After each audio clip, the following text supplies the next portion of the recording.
Chavan sir. Hello. Hello sir.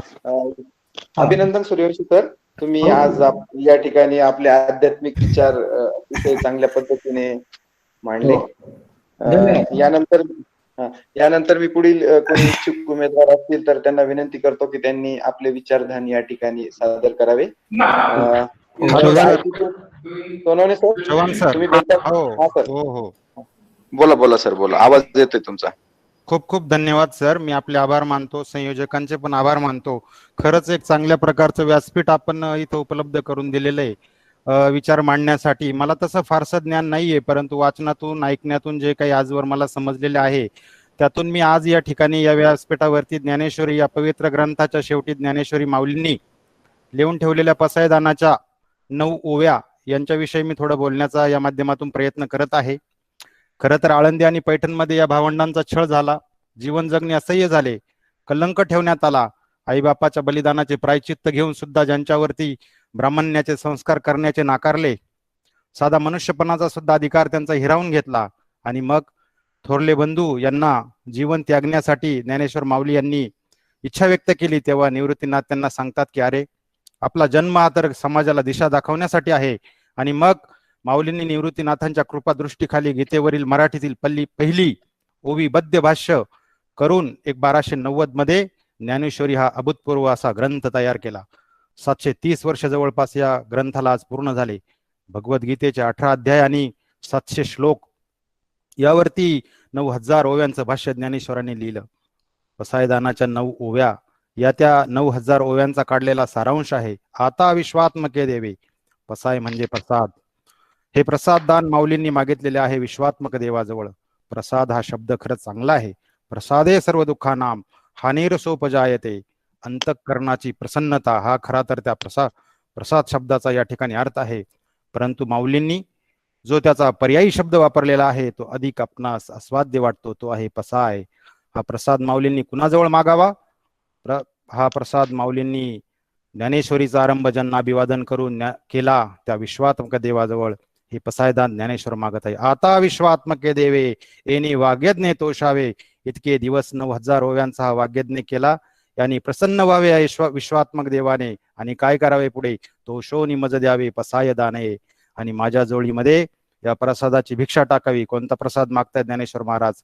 पहिल्या प्रथम त्यांची मागणी आहे, जे खळांची व्यंकटी सांडो. काय गंमत आहे बघा. ज्ञानेश्वर महाराजांनी सर्व समाजाला भक्तीचे वळण लावले, संपूर्ण समाजाच्या सत्प्रवृत्तीचे पोषण केले, देवाच्या नादी लावलेत लोक. आणि जी सज्जन माणसं आहेत त्यांची आठवण माऊलींना या ठिकाणी पसायदान मागताना झाली नाही. झाली ती ज्या प्रवृत्तीने ज्ञानेश्वर माऊलींसारख्यांचा छळ केला त्या दुष्ट लोकांची आठवण त्यांना पहिल्यांदा झाली. त्या खलपुरुषांची आठवण त्यांना पहिल्यांदा होणे हा सज्जन सत्पुरुषांवर अन्याय असू शकतो असे आपणाला इथे वाटू शकते, परंतु अन्याय नाही. कारण माऊलींना आपण सर्वजण माऊली असे संबोधतो याचे ते प्रत्यंतर आहे. कारण माऊली आई जे आपल्या अपत्यावरती चांगल्या अपत्यावरती प्रेम करतेच, परंतु ती वाईट अपत्याबद्दल जास्त कळवळा बाळगते. कारण तिला खात्री असते चांगल्याला लोक जवळ करतील, परंतु जो वांगला आहे, जो वाईट आहे, समाज जग त्याला दूर लोटेल. आणि त्याला जवळ करणारा एकच हृदय, एकच तळ आहे, ते म्हणजे मातृ हृदय. आणि म्हणून माऊलींना पहिला कळवळा आहे तो खलपुरुषांबद्दल. जे खळांची व्यंकटी सांडो, त्यांची पहिली प्रार्थना आहे या ठिकाणी. व्यंकटी म्हणजे मनाचा वाकडेपणा, सांडो म्हणजे नष्ट हो. ज्ञानेश्वरांनी खल नष्ट हो असं म्हटलेलं नाही, मनाची व्यंकटी नष्ट हो एवढंच त्यांनी म्हटलेलं आहे. खल राहिले तरी चालतील, मग उरलेला मनुष्य त्यांना स्वीकार्य आहे. ज्ञानेश्वरांचा माणसाच्या मूलभूत माणूसपणावर अत्यंत प्रगाढ असा विश्वास या ठिकाणी आपणास दिसतो. अहो, गीतेचे खुद्द प्रवक्ते भगवान श्रीकृष्ण आपल्या अवताराचे प्रयोजन सांगताना म्हणतात, यदा यदा हि धर्मस्य ग्लानिर्भवति भारत अभ्युत्थानम धर्मस्य तदात्मानं सृजाम्यहम्. ज्या ज्या वेळेला धर्माला ग्लानी होते तेव्हा धर्माचे अभ्युत्थान घडून आणण्यासाठी मी जन्म घेईल आणि काय करेल? साधूंचे परित्राण करील, दुष्टांचा विनाश करेल. परंतु त्यांचे भक्त ज्ञानेश्वर महाराज फक्त दुष्टपणा नष्ट करण्याची प्रार्थना ते करत आहे. दुष्ट राहिला तरी चालेल, जे खळांची व्यंकटी सांडो. कशी सांडेल याची रीत सांगताना माऊली सांगतात, तया सत्कर्मी रती वाढो. त्यांना चांगल्या गोष्टींमध्ये, चांगल्या कर्मामध्ये रती वाढो. म्हणजे रती म्हणजे आवड वाढो. या ठिकाणी माऊलींनी रती रुजो असं म्हटलेलं नाही, कारण कितीही दुष्ट मनुष्य असला तरी त्याला चांगल्या कामाची आवड असतेच असं या महात्म्याने इथं गृहीत धरलेलं दिसतंय. फक्त असलेली रत वाढो, आवड वाढो, वाईट गोष्टीचा ओढा त्याचा आपोआप कमी होईल. आणि मग भूता परस्परे पडो मैत्र जीवाचे. एकदा का दुष्टपणा नष्ट झाला आणि दुष्टांना चांगल्या कर्माची आवड निर्माण झाली की जगातले सर्व जीव परस्परांवरती प्रेम करायला लागतील, असे स्वप्न या ठिकाणी माऊली बघताय. दुरिताचे तिमिर जावो, विश्व स्वधर्म सूर्य पावो. जगातलं पाप नाहीसं व्हावं, जगातलं दुराचरण नाहीसं व्हावं, आणि यासाठी काय करावे लागेल? विश्व स्वधर्म सूर्य पावो. कोणता सूर्योदय? स्वधर्माचा सूर्योदय. प्रत्येकाला आपल्या धर्माचे कर्माचे ज्ञान झाल्यास तो व्यक्ती स्वतःचे कर्तव्य बजावत राहील आणि आपोआप पापकर्माकडे त्याचे कल दूर होईल. जो जे वांछील तो ते लाहो प्राणी जात. केवढी भव्य अपेक्षा आहे बघा या ठिकाणी, केवढी आकांक्षा त्यांची भव्य आहे. जो जे वांछील तो ते लाहो प्राणी जात. ज्याला ज्याला जे जे हवं ते ते त्याला मिळू शकेल.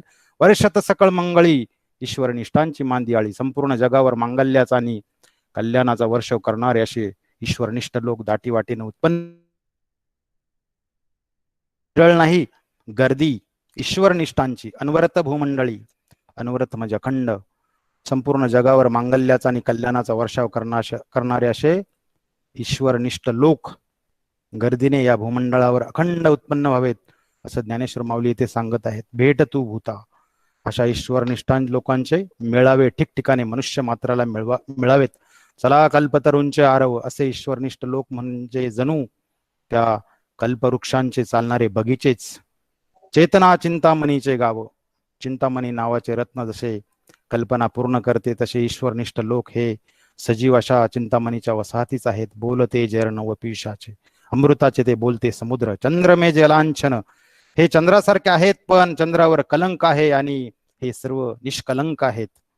मार्तंड जे तापहीन. प्रखर अशा रीतीचा प्रकाश आहे या या सज्जन सत्पुरुषांचा. मार्तंडासारखा तेजपुंज आहे, पण दुसऱ्याला कुणालाही त्याचा त्रास नाही. ते सर्वही सदा सज्जन सोयरे होतो. कसे आहेत ईश्वरनिष्ठ लोक? ते नेहमीच इतरांना सज्जन आणि सोयरे होण्यासारखे आहे. किंबहुना सर्व सुखी पूर्ण होऊन तिन्ही लोकी. भजी जो आदी पुरकी अखंडित आणि ग्रंथोपजीवे. विशेषीय लोकी ये दृष्टादृष्ट विजयी होवा ओजी. ज्ञानेश्वरांनी भव्य स्वप्न आपल्या डोळ्यासमोर पाहिलं. 730 वर्षापूर्वी हे स्वप्न बघितलं आणि रेखाटून ठेवलं आणि प्रश्न विचारला, हा होईल दानप्रसाव? हा दानप्रसाद खरंच होईल? इतका चांगला समाज खरोखर अस्तित्वात येईल? आणि मग निवृत्तीनाथांनी विश्वेश्वराच्या वतीने उत्तर दिले, यस, होईल. होईल. हा इतका चांगला समाज खरंच अस्तित्वात येईल. येणेवरे ज्ञानदेव सुखिया झाला. आणि हे उत्तर ऐकून ज्ञानेश्वर महाराज संतुष्ट झाले, सुखी झाले. धन्यवाद सर, आपण मला या ठिकाणी बोलण्याची संधी दिली त्याबद्दल मी आपला आभारी आहे. धन्यवाद सर. मनपूर्वक अभिनंदन सर तुमचं. आमच्या सर्वांच्या वतीने मी तुमचे खूप आभार मानतो. एका टेक्निकल माणसाकडे एवढं आध्यात्मिक विचार खूप चांगल्या पद्धतीने सर तुम्ही पसायदान या प्रार्थनेवर आपले विचार मांडले, त्याबद्दल मी परत एकदा तुमचे अभिनंदन करतो सर. आणि यानंतर मी उपस्थित